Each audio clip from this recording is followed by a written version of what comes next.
তো যারা ওই সাদা রুটি আটা খায় তাদের কোলন ক্যান্সারের ঝুঁকি বেশি। আর যারা এর সঙ্গে বার্গার স্যান্ডউইচ খায় তাদের ঝুঁকি অনেক বেশি। আর তার সঙ্গে যারা মনে করেন যে ডিরেক্ট সুগার খায়, অর্থাৎ চিনি দিয়ে শরবত করে খায় অথবা কোক খায়, কেক খায়, পেস্ট্রি খায়, তাদের কোলন ক্যান্সারের ঝুঁকি আরও বেশি।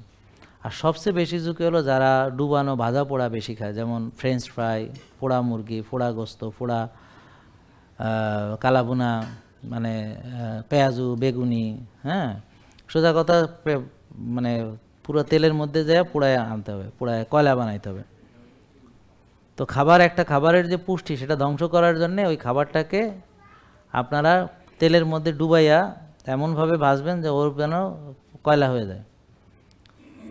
আর যদি ডেঞ্জারাস কিছু খাইতে চান তাহলে ওইটারে চিনি শিরার মধ্যে চুবাইতে হবে। যেমন জিলাপি, প্রথমে আটারে করে জিলাপির প্যাঁচ, এটা জিলাপির প্যাঁচ যে আসলেই প্যাঁচ, কিন্তু এটা মানুষ বুঝে না এটার মধ্যে কি ঝামেলা।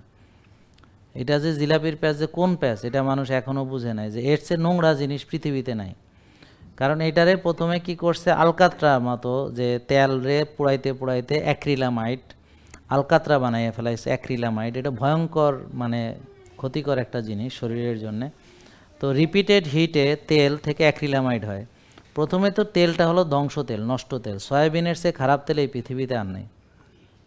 সবচেয়ে নোংরা তেল হলো সয়াবিন।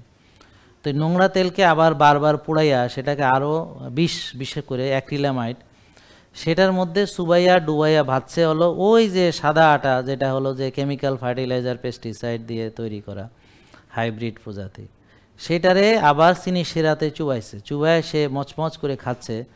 আবার অনেক সময় মিলাদে দিতে আসে, অনেক সময় মসজিদে গেলে দোয়া পড়িয়া দিতে আসে, মানে তবারক হিসেব।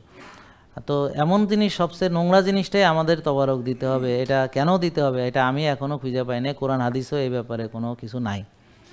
কিন্তু আমরা এটাকে এমন ইবাদত মনে করি, এটা কোরআন হাদিসে আছে, মানে ফরজ, সেইভাবে আমরা মানি। জেকে লাইফস্টাইল, ওষুধ মুক্ত সুস্থ জীবন।